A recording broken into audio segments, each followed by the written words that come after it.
Hola a todos y bienvenidos a un nuevo viaje en el tiempo. Hoy nos vamos a sumergir en una de las épocas más fascinantes y, seamos sinceros, más mal interpretadas de la historia. ¿Quiénes eran realmente los vikingos? ¿Eran solo los salvajes sedientos de sangre que nos pintan en las películas, con sus cascos, con cuernos y sus hachas siempre listas, oculto tras ese estereotipo? Hay un mundo mucho más complejo, una cultura rica y una historia que cambió para siempre el destino de Europa. Así que afilad vuestras hachas, ajustaos los escudos, porque hoy zarpamos hacia la era vikinga. Antes de que las velas de los Drakkar se hincharan con los vientos del norte, Escandinavia era un mosaico de reinos pequeños y tribus dispersas. Imaginen un paisaje de fiordos majestuosos, bosques impenetrables y costas azotadas por el viento a la vida. Aquí era dura, los recursos eran limitados y la supervivencia dependía de la agricultura, la pesca y sobre todo de la habilidad para navegar. Los escandinavos no eran ajenos al mar. De hecho, era su autopista, su fuente de alimento y su conexión con el mundo. Pero aún no eran vikingos. Eran granjeros, pescadores, comerciantes. Eran simplemente nórdicos. Su sociedad estaba fuertemente jerarquizada. En la cima estaban los reyes o konungar, y los grandes jefes o jarls, dueños de tierras y lealtades. Debajo, los hombres libres, los carls, que eran la espina dorsal de la sociedad en granjeros, artesanos y guerreros. Y en el último escalón, los trolls o esclavos, a menudo prisioneros de guerra o deudores. La lealtad a un líder era fundamental. Un buen jefe repartía el botín de las incursiones y garantizaba la prosperidad, y a cambio, sus guerreros le ofrecían una lealtad hasta la muerte.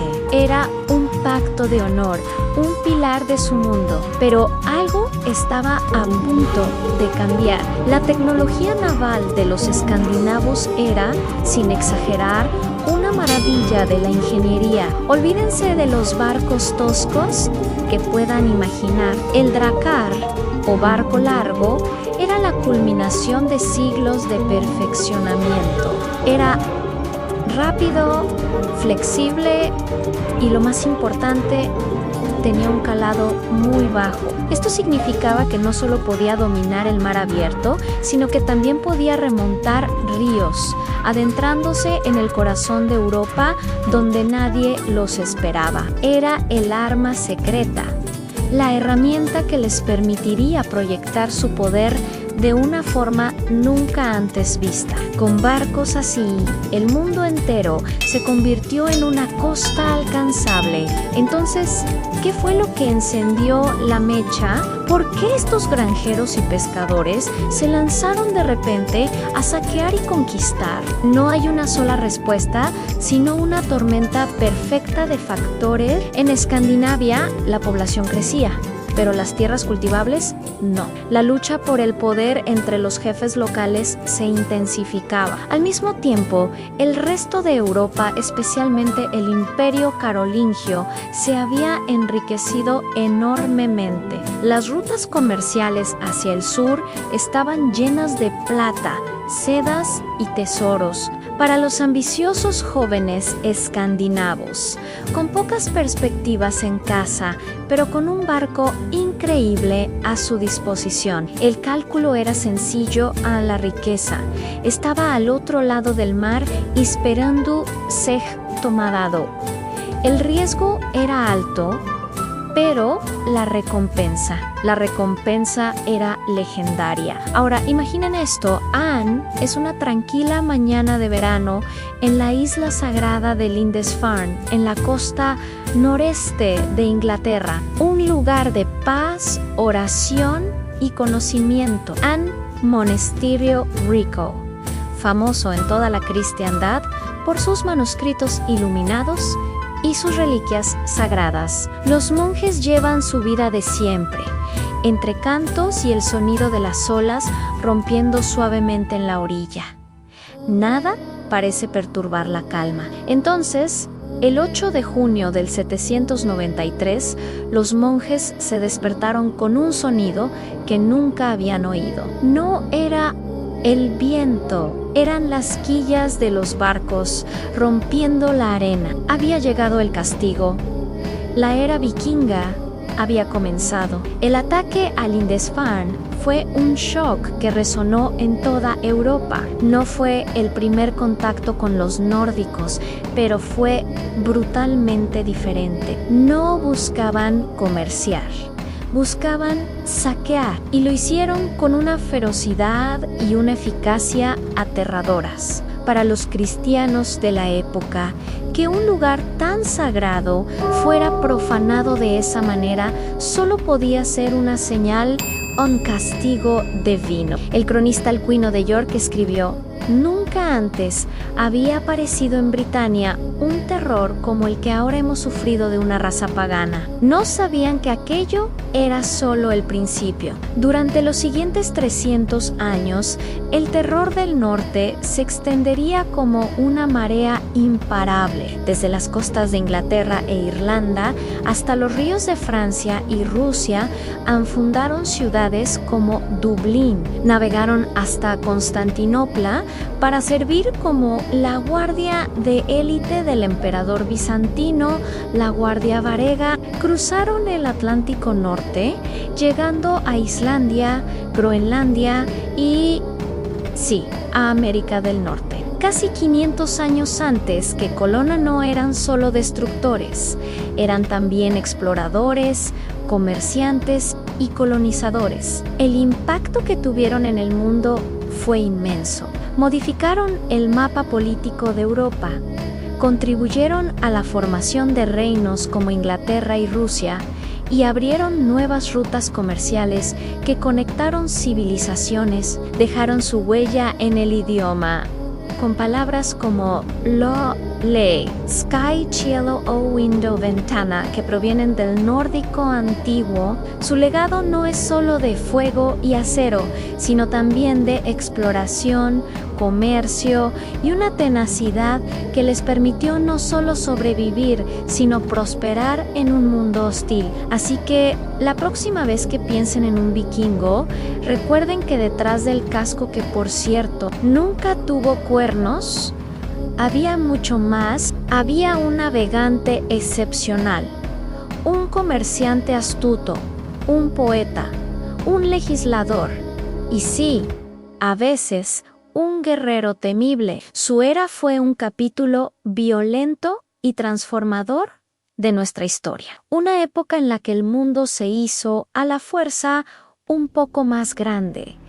Año 793 después de Cristo. En el brumoso y verde extremo norte de la isla de Britania, se alzaba el reino de Northumbria. En un mundo anglosajón forjado a hierro y sangre, Northumbria era diferente. Era el reino más poderoso y culto, un faro de conocimiento en una Europa que apenas salía de la oscuridad. Aquí, en este rincón del mundo, la espada y el escudo habían sido reemplazados por la pluma y el pergamino, el grito de guerra por el canto gregoriano. El corazón de este despertar espiritual e intelectual latía en una pequeña isla unida al continente. Solo cuando la marea se retiraba a Lindisfarne, la isla sagrada, fundada un siglo y medio antes por el monje irlandés Sanaíden,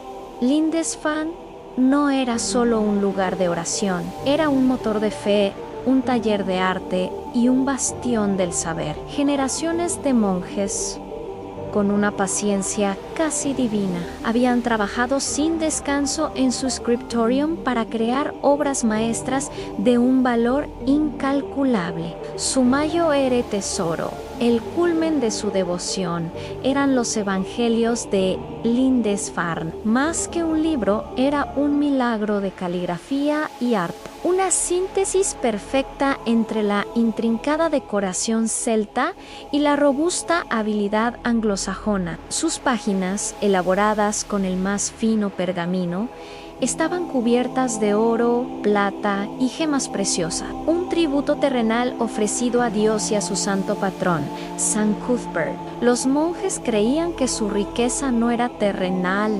sino espiritual. Vivían en una paz casi ingenua, dedicados al rezo, la pesca y el estudio, convencidos de que la santidad de su isla los hacía invisibles a los males del mundo exterior. No tenían murallas, no necesitaban guerreros, su fe era su único escudo. Mientras tanto, en tierra firme, el reino de Northumbria estaba lejos de ser completamente pacífico. Su rey, Ethelred, y un monarca que había regresado del exilio, se encontraba enredado en las complejas redes de la política. Luchas internas entre sus nobles y las viejas rivalidades con el vecino reino de Mercia consumía gran parte de su atención y recursos. Sin embargo, a pesar de estas tensiones, Northumbria era una civilización en pleno auge. Sus ciudades, como Eoferwick, la actual York, eran centros bulliciosos de comercio y cultura. Las rutas comerciales se extendían por el Mar del Norte, conectando el reino con el vasto imperio de Carlomagno y el resto de la Europa continental. Toda la atención, toda la ambición miraba hacia el sur, hacia la política y el comercio cristiano. Nadie, absolutamente nadie, miraba hacia el gélido norte, hacia las costas de Escandinavia. La idea de un enemigo feroz, pagano y llegado desde el mar era material de viejas leyendas, una pesadilla mitológica contada al calor del fuego en las largas noches de invierno. La gente vivía sus vidas con la certeza de que el orden cristiano, aunque imperfecto y a veces turbulento, era inquebrantable y eterno. Los campesinos araban sus campos,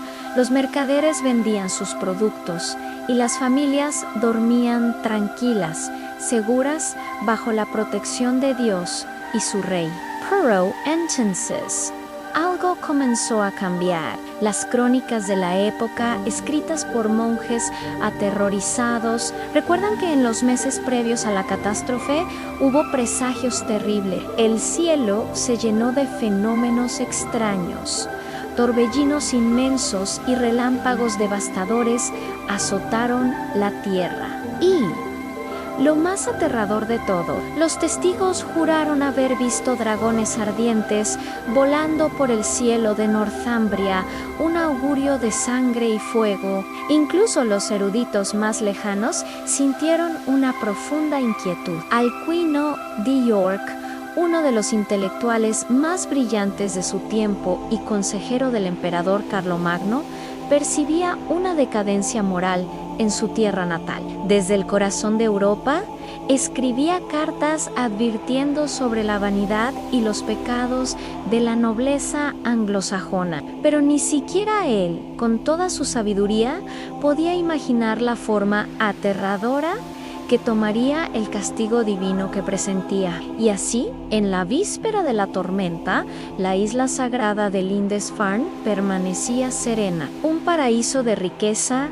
arte y santidad. Pero también era, sin saberlo, una presa fácil y tentadora, sin muros de piedra que la protegieran, sin guarnición que la defendiera. Era simplemente un tesoro esperando ser recogido por manos impías. Lindisfarne estaba a punto de descubrir de la forma más brutal que la fe, por sí sola, no era suficiente protección contra la furia de los hombres del norte. Entonces, el 8 de junio del año 793, en la quietud del alba, los monjes se despertaron con un sonido que nunca antes habían oído.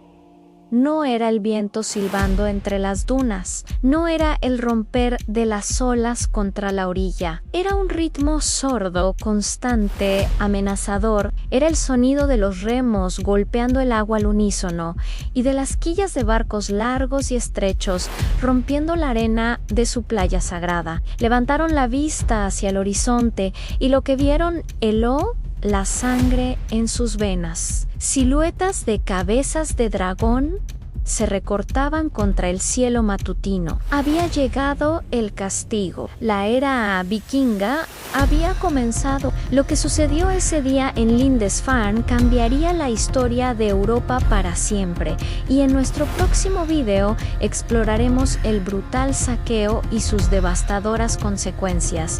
El 8 de junio del año 793, la paz milenaria de la isla sagrada se hizo añicos. Los monjes de Lindisfarne esperaban a los peregrinos, no a los demonios. Los hombres vinieron del norte con sus hachas brillantes y su sed de sangre. Eran los hombres del norte, los Pagani, y el cielo, según los cronistas, se había ensañado contra los justos. El ataque marcó un antes y un después en la historia de Europa. Según la crónica anglosajona, vinieron grandes bandadas de hombres paganos y lamentablemente destruyeron la iglesia de Dios en Lindisfarne con pillaje y masacre. Su objetivo era la riqueza, el tesoro acumulado por la fe de siglos. Los vikingos no distinguieron entre oro y santidad. Los altares fueron profanados,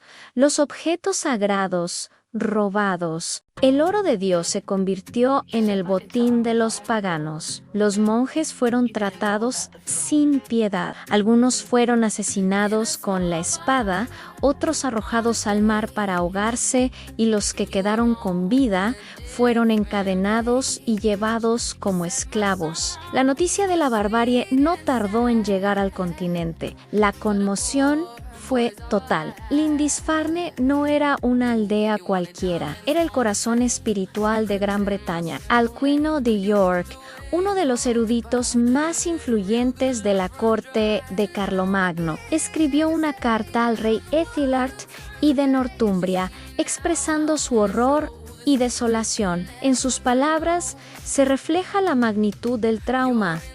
Nunca antes se había manifestado tal terror en Gran Bretaña. La iglesia de San Cuthbert, empapada con la sangre de los sacerdotes de Dios, un lugar más venerable que todos en Britania, ha sido dado como botín a gentes paganas. Para la mente cristiana de la época, esta violencia no era un simple ataque. Alcuino y otros cronistas lo interpretaron como un castigo divino. Creían que los pecados y la corrupción del propio reino de Northumbria habían provocado la ira de Dios y que el diablo había llegado en las naves de los nórdicos para ejecutar su sentencia. Esta visión teológica intentaba dar sentido a un suceso que de otro modo parecía incomprensible y aterrador. El ataque a Lindisfarne fue rápido, quirúrgico y brutal. Los vikingos, tras su éxito,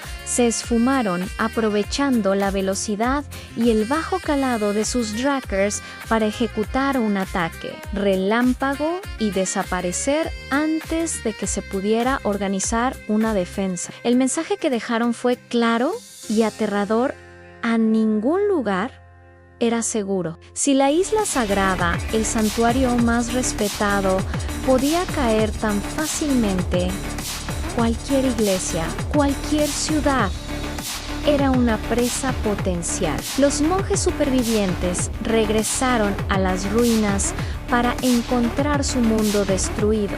La tumba de San Cuthbert, su santo patrón, cuyo cuerpo se creía incorrupto, había sido profanada, aunque sus reliquias serían finalmente evacuadas y trasladadas a un lugar seguro años después. El saqueo de Lindisfarne no fue el primer encuentro de los europeos con los vikingos, pero sí fue el grito de alarma que despertó a todo un continente. La era de la guerra, el terror y el mar había comenzado. Los vikingos habían descubierto el punto débil de la cristiandad, a los tesoros desprotegidos de la fe. El impacto de Lindisfarne fue tan profundo que cambió la percepción de los nórdicos para siempre. Dejaron de ser vistos como meros piratas para convertirse en una amenaza existencial.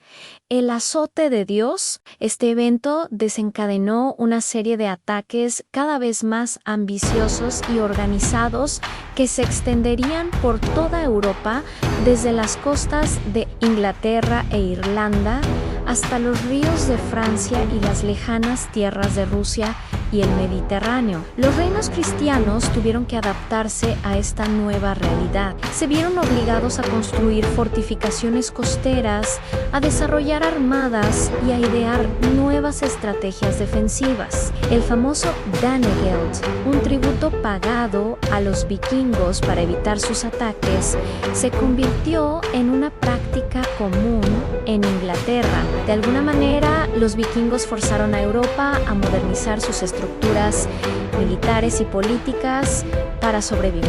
Pero el legado de Lindisfarne no es solo de terror y destrucción, también es una historia de resiliencia. El monasterio fue reconstruido y el culto a San Cuthbert continuó, convirtiéndose en un símbolo de la resistencia cristiana frente a la amenaza pagana a largo plazo.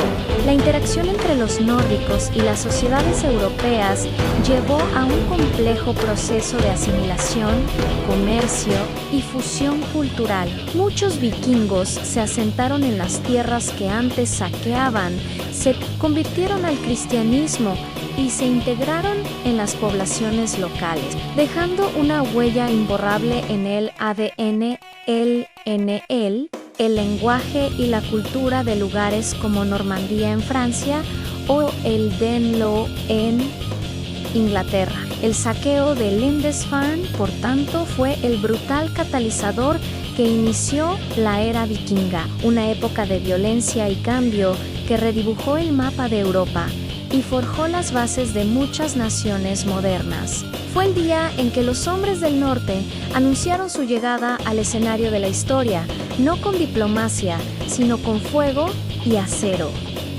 ¿Alguna vez te has preguntado quién fue el vikingo más famoso de todos los tiempos? Si te vienen a la mente imágenes de guerreros feroces, barcos dragón surcando mares embravecidos y hachas silbando en el aire, es muy probable que estés pensando en el hombre que se convirtió en una leyenda, Ragnar Lodbrok. Pero ¿quién fue realmente? ¿Un rey histórico, un héroe de cuento o una mezcla de ambos? Hoy vamos a desentrañar el mito y la historia de este icónico caudillo nórdico.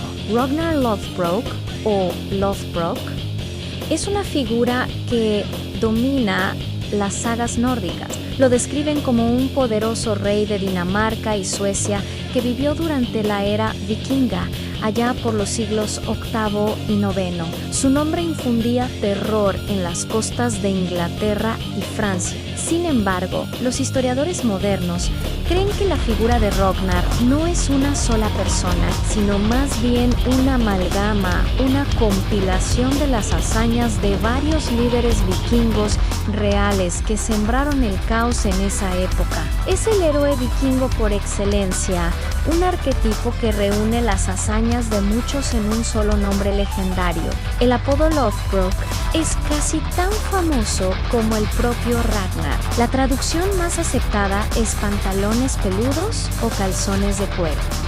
Suena un poco gracioso, ¿verdad? Pero la historia detrás es digna de un héroe. Según una de las sagas, Ragnar se ganó este apodo en su juventud. Para cortejar a la doncella Thora RT, tuvo que matar a una serpiente gigante, un lindworm. Para protegerse de su veneno, se vistió con unos pantalones de cuero que había tratado con brea y arena, haciéndolos impenetrables. Tras matar a la bestia y ganar la mano de Thora, el apodo pantalones peludos se quedó con él para siempre, un recordatorio de su valentía y astucia desde joven. Pero Ragnar no solo era famoso por su ropa protectora, sus incursiones lo convirtieron en una pesadilla para la Europa cristiana. Su hazaña más documentada y, sin duda, la más espectacular fue el asedio de París en el año 845. Imagina la escena: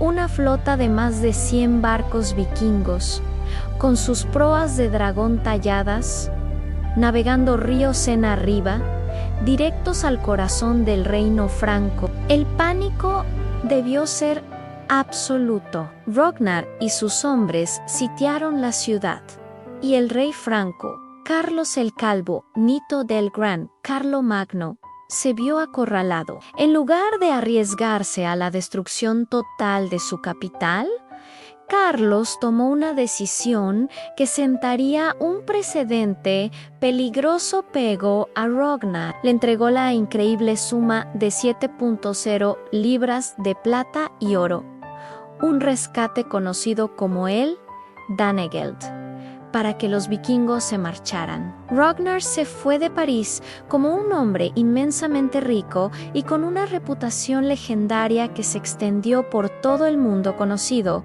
La vida amorosa de Ragnar también es material de leyenda, tan épica como sus batallas.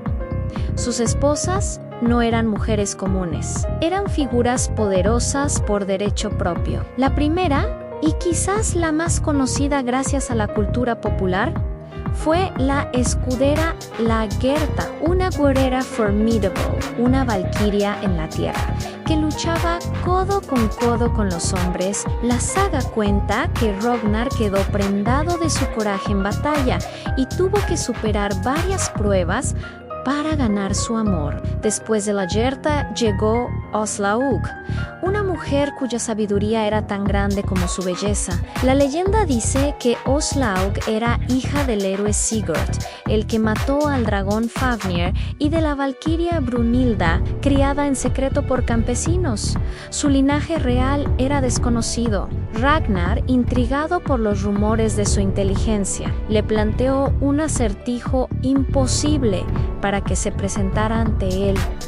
Ante él no debía ir ni vestida, ni desnuda, ni hambrienta, ni saciada, ni sola, ni acompañada. Aslaug resolvió el enigma llegando envuelta en una red de pesca, mordiendo una cebolla y acompañada por un perro. Ragnar quedó tan impresionado por su ingenio que la tomó como esposa y fue con Aslaug con quien tuvo a sus hijos más famosos, los que llevarían su legado a un nuevo nivel de conquista y venganza. Estos hijos son una parte fundamental de la leyenda de Ragnar, nombres que resuenan con fuerza en la historia vikinga. BJ, RN Brazo de Hierro, un guerrero casi invencible, Halfdan Ragnarsson, y sobre todo Ivar el Deshuesado. El apodo de Ivar es un misterio. Algunos creen que padecía una enfermedad ósea que lo hacía increíblemente flexible. Otros que era una metáfora de su astucia y crueldad en el campo de batalla. Juntos, estos hermanos formaban un linaje destinado a cambiar el curso de la historia. Como toda gran tragedia, la leyenda de Ragnar culmina con una muerte dramática. En su vejez, cegado por el orgullo y deseando superar las hazañas de sus propios hijos, Ragnar decidió emprender una última y temeraria incursión. Zarpó hacia el reino de Northumbria en Inglaterra, pero esta vez con solo 2 barcos, convencido de que su fama y su habilidad serían suficientes. Fue un error fatal. Una tormenta destrozó sus naves y naufragó en la costa inglesa. Fue capturado fácilmente por el rey Ella de Northumbria, un viejo enemigo de los vikingos. El rey Aella, decidido a dar un escarmiento ejemplar, condenó a Ragnar a una de las muertes más crueles que se puedan imaginar.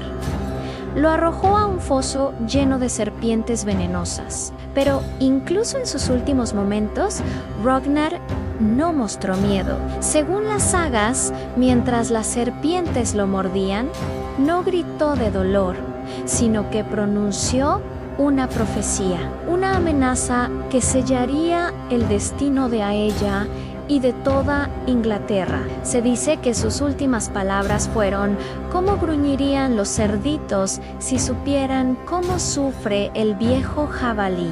Los cerditos eran, por supuesto, sus hijos. Y el viejo jabalí les estaba diciendo que su muerte no quedaría sin respuesta. La noticia de la muerte de Ragnar llegó a oídos de sus hijos. La profecía se cumplió. Consumidos por el dolor y la sed de venganza, Ivar el deshuesado BJRN, Brazo de Hierro, y sus hermanos hicieron algo sin precedente. Unieron a los clanes vikingos de Escandinavia y formaron una fuerza de invasión masiva conocida en las crónicas inglesas como el Gran Ejército Pagano. En el año 865, esta inmensa flota desembarcó en Inglaterra, no para una simple incursión de saqueo, sino para una conquista a gran escala. Su principal objetivo era vengar a su padre. El gran ejército pagano arrasó los reinos anglosajones uno por uno. Finalmente capturaron al rey Ela. La leyenda cuenta que los hijos de Ragnar le infligieron la ejecución ritual más temida y brutal de los vikingos, el águila de sangre. Aunque los historiadores debaten si este ritual realmente se practicaba, su descripción en las sagas es aterradora y subraya la magnitud de la venganza. La muerte de Aella no fue el final, fue solo el comienzo de décadas de guerra y asentamiento vikingo que cambiarían el mapa político y cultural de las islas británicas para siempre. Entonces, ¿existió Ragnar Lothbrok? La respuesta es compleja. Es casi seguro que no hubo un solo hombre que realizara todas estas hazañas. No hay pruebas contemporáneas que lo mencionen por su nombre. Sin embargo, su leyenda es históricamente crucial. La historia de su muerte, real o no, sirvió como la justificación épica, el grito de guerra que unió a los vikingos para lanzar la mayor invasión de su historia sobre Inglaterra. Él es el motor narrativo de uno de los eventos más importantes de la era vikinga. El legado de Ragnar es inmenso. Se convirtió en el prototipo del héroe vikingo, un guerrero audaz, un navegante intrépido, un líder astuto y un padre cuya memoria inspiró una venganza de proporciones épicas. A través de sus hijos, especialmente de Ivar, se convirtió en el ancestro legendario de la poderosa dinastía de los Ui y Mair, que gobernó Dublín y vastos territorios del mundo nórdico durante generaciones. Desde las sagas medievales hasta las series de televisión modernas, la figura de Ragnar Lothbrok sigue fascinándonos. Encarna el espíritu indomable, la ambición y la ferocidad de la era vikinga. Fue el hombre que se atrevió a atacar París, el padre cuyos hijos conquistaron reinos para vengarle, y el héroe de los pantalones peludos que se convirtió en un mito eterno. Gracias por acompañarnos en este viaje a la era vikinga para descubrir la historia de Ragnar Lothbrok. Si te ha gustado este video, no olvides darle a me gusta, compartirlo y suscribirte a nuestro canal para no perderte más historias fascinantes como esta. Déjanos en los comentarios qué otra figura histórica o leyenda te gustaría que exploráramos. Hasta la próxima. En el siglo IX, Northumbria era el faro de la cristiandad anglosajona, una tierra de monasterios y erudición. Pero un faro poderoso inevitablemente atrae a los lobos del mar. Desde el año 793, con el infame saqueo de Lindisfarne, las costas inglesas habían temblado ante las incursiones vikingas. Sin embargo, estas eran solo escaramuzas, el preludio de una tormenta mucho mayor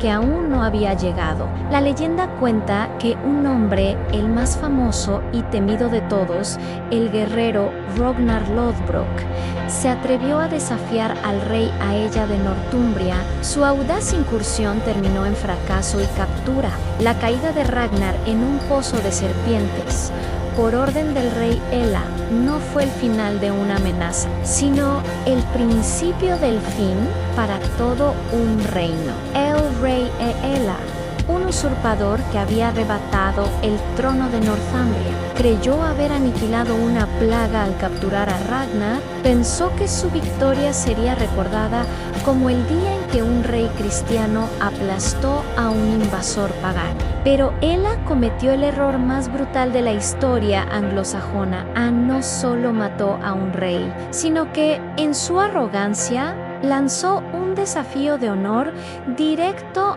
a los herederos de su víctima. La muerte de Ragnar no fue una simple ejecución, fue una declaración de guerra dirigida a sus hijos. Desde el fondo del pozo, mientras las serpientes lo mordían. La leyenda dice que Ragnar lanzó una última y críptica profecía: los cochinillos gruñirán si supieran la desgracia del jabalí. Este no era el lamento de un hombre derrotado, sino un grito de venganza que viajó con el viento a través del Mar del Norte, una promesa de retribución que llegaría a oídos de quienes debían escucharla. Y los cochinillos crecieron lejos, en Escandinavia.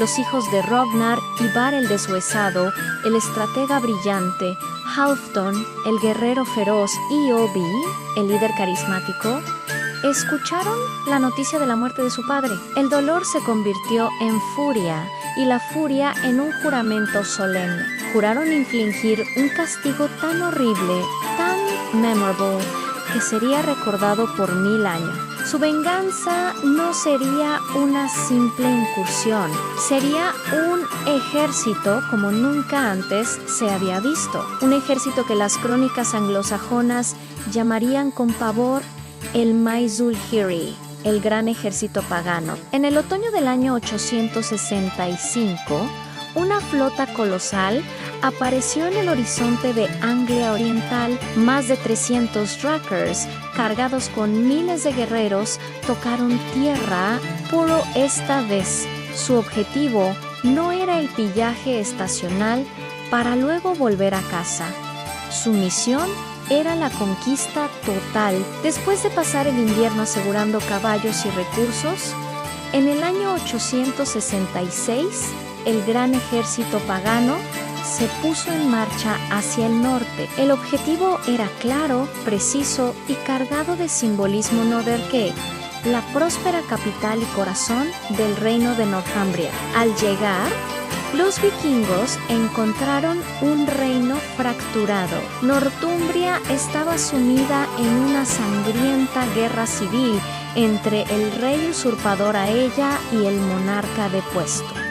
Osberg, la ciudad fortificada, conocida como Eoforwick por los sajones, fue un objetivo sorprendentemente fácil.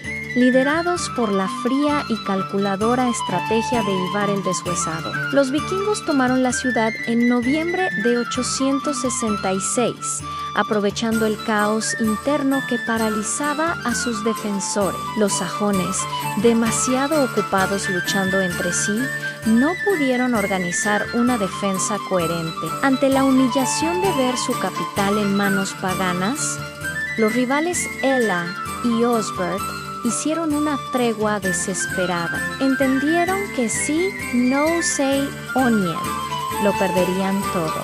Uniendo sus fuerzas restantes, marcharon para retomar Yorkan el 2.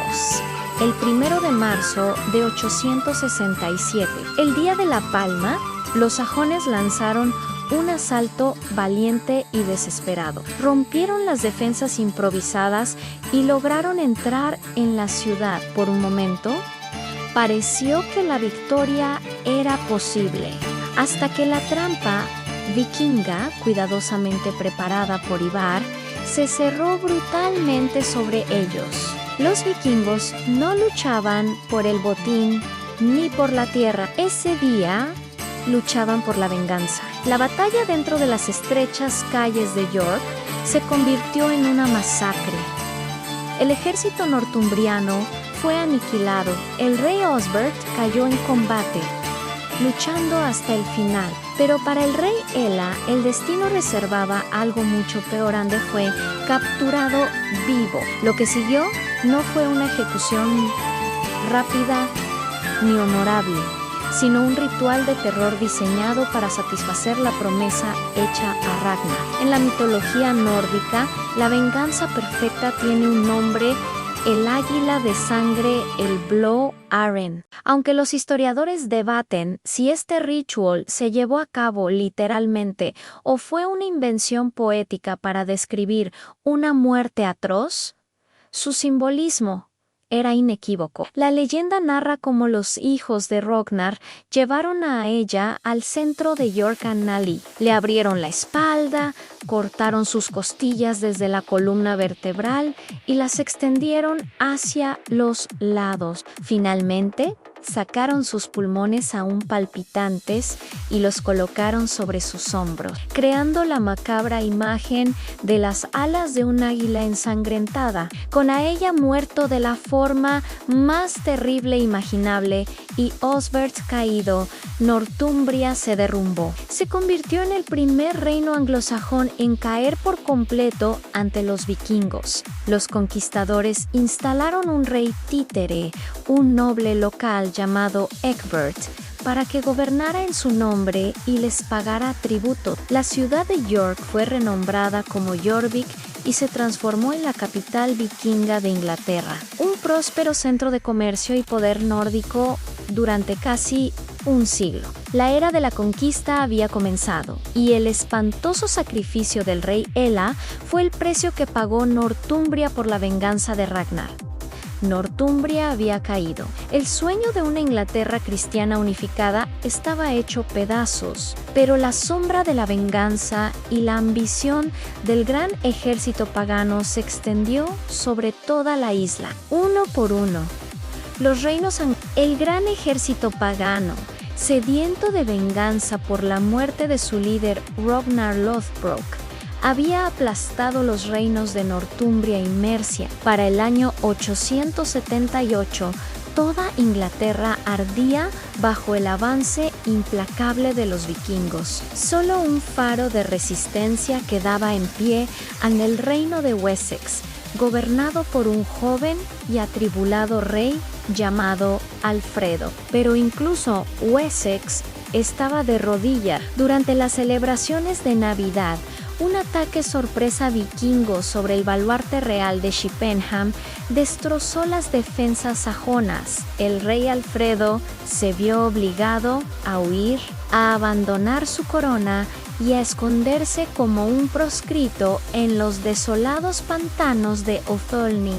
Para el mundo, el último reino inglés había caído. Inglaterra, como tal, había dejado de existir. Desde el barro y la humedad de su escondite, Alfredo, un rey sin reino, se negó a rendirse. Su cuerpo estaba atrapado en el lodazal, pero su mente ya planeaba la venganza. Mientras Guthrum, el nuevo líder del gran ejército pagano, se repartía las tierras conquistadas con sus comandantes, Alfredo tejía en secreto una red de resistencia. Era una misión casi suicida. ¿Cómo podría un rey fugitivo, con apenas un puñado de seguidores, enfrentarse a la fuerza militar más temida de Europa? La respuesta estaba en la lealtad de su gente. Alfredo envió mensajeros a través de los bosques y caminos controlados por los daneses, portando un mensaje desesperado a los nobles y a las milicias campesinas,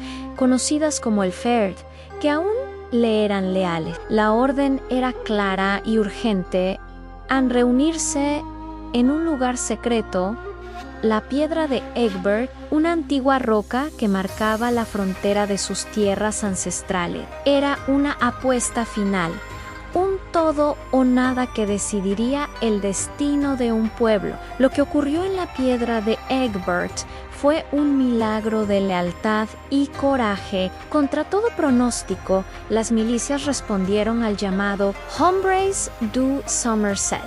Wiltshire y Hampshire emergieron de sus escondites, armados con lo que tenían, pero unidos por una causa común. De pronto, el rey fugitivo volvía a tener un ejército. El destino no estaba sellado, solo necesitaba un líder que los guiara en la hora más oscura. Y Alfredo estaba listo. Inspirado por esta muestra de fe, el rey se puso al frente de sus hombres. Ya no era un fugitivo, era el comandante de la última resistencia inglesa. Durante 5 largos y tensos días, el resucitado ejército de Wessex marchó hacia el este. Con cada paso, su número crecía y la moral se disparaba. Los hombres que se unían al estandarte del dragón de Wessex sabían que no marchaban hacia una simple escaramuza. Esta no era otra incursión vikinga, era una batalla por su cultura, su fe, su idioma, por la existencia misma de su pueblo. El encuentro fatal tuvo lugar cerca de una colina llamada Eddington.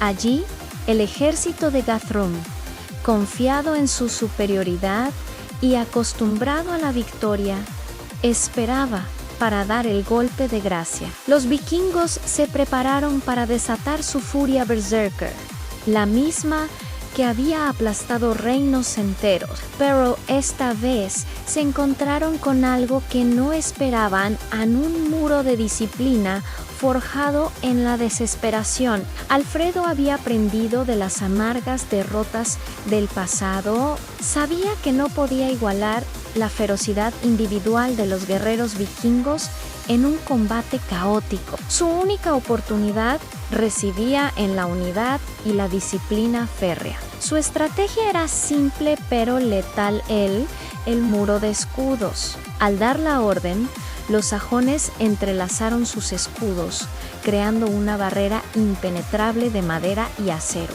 El choque fue brutal. Las hachas danesas se estrellaban contra los escudos, las lanzas buscaban cualquier hueco en la formación y los gritos de guerra de ambos bandos resonaban en el valle. Durante horas, el frenesí vikingo chocó contra la obstinada defensa sajona. La línea de Wessex se doblaba, pero no se rompía. Era una pared de hierro y voluntad, un testamento a la determinación de hombres que luchaban por sus hogares. La táctica vikinga, basada en la fuerza bruta y el asalto implacable, comenzó a agotarse contra la resistencia organizada. La fatiga y la frustración hicieron mella en los invasores.